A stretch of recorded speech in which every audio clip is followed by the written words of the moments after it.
പൊന്നാനി കോടതി കെട്ടിടം പൊളിച്ചു നീക്കുന്നതിനെതിരെ പ്രതിഷേധം ശക്തം. പൗരാണിക കെട്ടിടം നിലനിർത്തണമെന്ന ചരിത്രകാരൻ ടി വി അബ്ദുറഹ്മാൻ കുട്ടി മാസ്റ്റർ. തകർച്ചയുടെ വക്കിലെത്തിയിട്ടും താൽക്കാലിക അറ്റകുറ്റപ്പണികളെങ്കിലും നടത്തി ഈ ചരിത്ര സ്മാരകം സംരക്ഷിക്കാൻ അധികൃതർ വിമുക്തത കാണിക്കുന്ന പശ്ചാത്തലത്തിലാണ് പൊന്നാനിയിൽ ജനകീയ പ്രതിഷേധം കനക്കുന്നത്.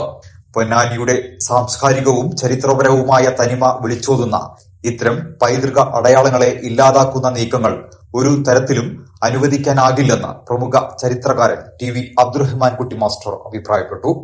നൂറ്റാണ്ടിലധികം പഴക്കമുള്ള ഈ പൗരാണിക കെട്ടിടം അടിയന്തരമായി നിലനിർത്താനും സംരക്ഷിക്കാനും സർക്കാർ തയ്യാറാകണമെന്നും അദ്ദേഹം ആവശ്യപ്പെട്ടു.